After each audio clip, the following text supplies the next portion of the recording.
Marcus and the Arbery family, but I just wanted to come down to Southeast Georgia and remind y'all of what y'all did 4 years ago. Yes. Remind y'all of how we responded when the blood cried out from the concrete. Remind y'all how the words from this community and communities all up the coast shook the entire world. So I'm going to take y'all back 4 years ago yesterday, when a 25-year-old jogger was out for a run, and he was going to run 2.23 miles.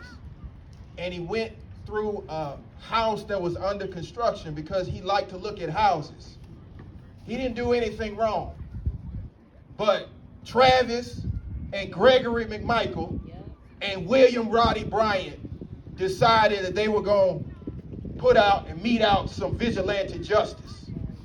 And so they chased him. They followed him. They struck him with a car. And then they shot him with a shotgun 3 times. Now, we didn't know about this in Georgia because for 74 days, there was a cover-up. But this family, through their resolve, would not allow that cover-up to stand. So on that 74th day, we all saw a video. Y'all remember? We were locked in the house, fighting the pandemic, COVID-19.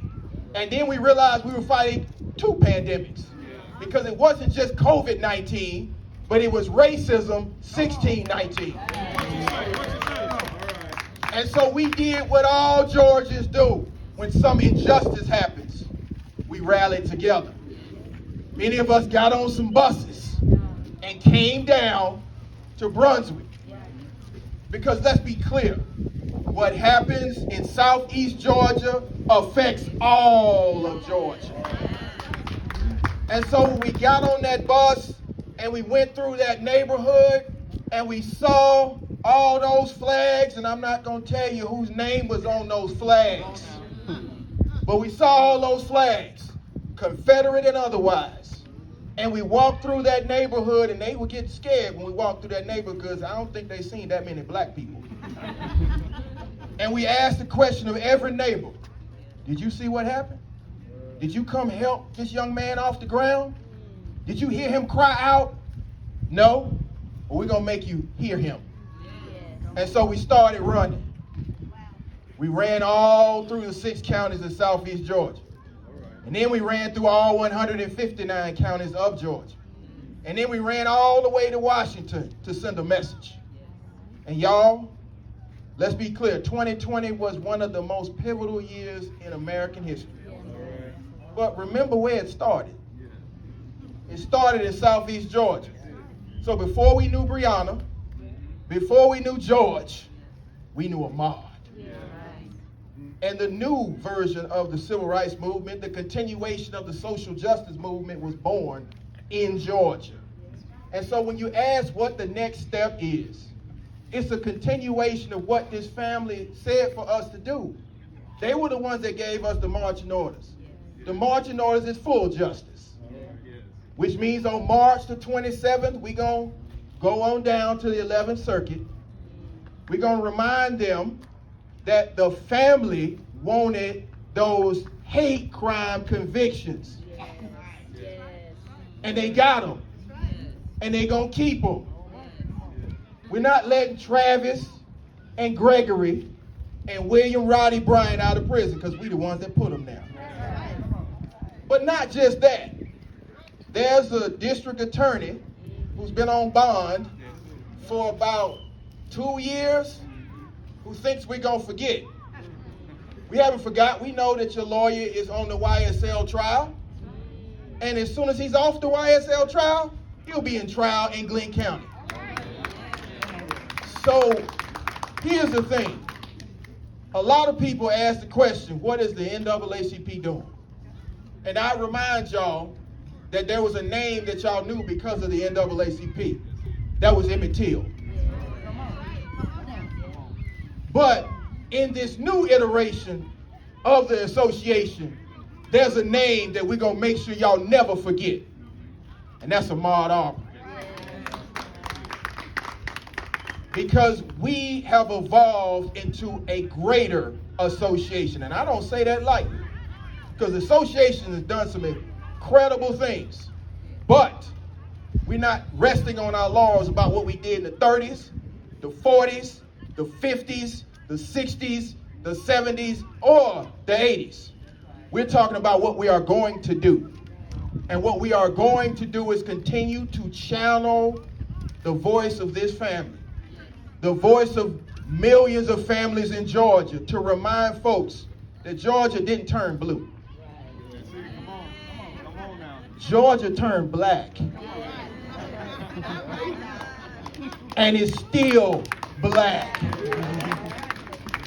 And when black folks channel the spirit of their ancestors that long for liberty, justice, and accountability, that's a force that cannot be stopped.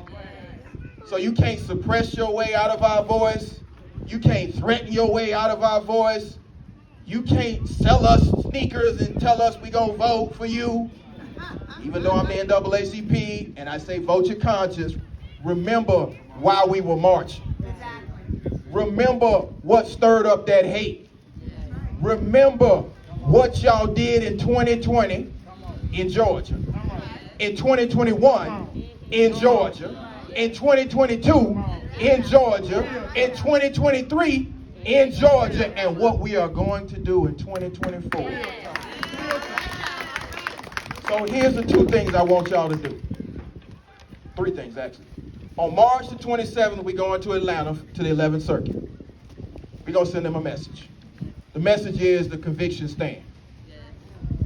Then we're going to show back up in Brunswick for the trial of Jackie Johnson. She's going to get a fair trial, she's going to get a jury of her peers, and she's going to get a prison sentence. All right, come on, bro. And then in November, we're going to march to the polls like we marched before. Because remember, we never stopped marching. And to the people that's at the soccer game, we never stopped marching. We just changed the destination of the march. And let's be clear, nobody is going to suppress the voice of the voters. So the fourth place I want y'all to go is after March the 1st, we got a court date in Fulton County. You know, Georgia saved the democracy. We're going to save it again. Because let's be clear, if you violate the law in Georgia, you will be held accountable. Come on. The law is colorblind in this state. And so if you try to find 11,397 votes and say that black folk didn't show up to vote, it's going to be a black DA, black jurors, and a black sheriff that take you into custody. So again, y'all, we fired up. We ready to go. This ain't your daddy's NAACP. It's your granddaddy's NAACP. So I need y'all to join President Thomas over here at the Liberty County branch. We need at least 200 new members so that we can turn out the vote in Liberty County like we're going to turn out the vote in all 158 counties in Georgia.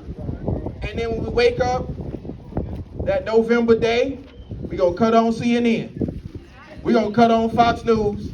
We're going to cut on MSNBC. And we're going to see pundits say, how in the world did Georgia do it again? And we're going to remind y'all that we've been here in Georgia since the 1600s. Some of us, our family's been here 6 generations. This is our red clay. And we are our ancestors' wildest dreams. But more importantly, I want y'all to look at these babies. Look at the babies. Look at the babies. We need to be our descendants' wildest dreams. Because what good is what Thurgood did, or W.E.B. Du Bois, or Rosa Parks if we don't pass those same rights to our children and their children.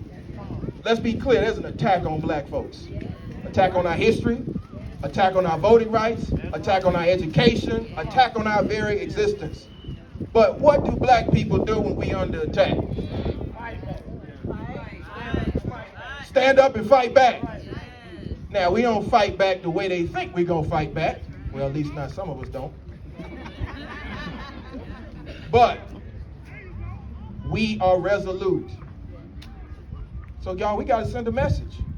It's real clear. I love y'all. I see the resolve in y'all's eyes.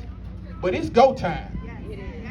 It's go time. So, after we complete this run, and this run is symbolic of Ahmaud's last run, we complete the run for justice, for equity, and to make this state and this country be what it says on paper for everybody.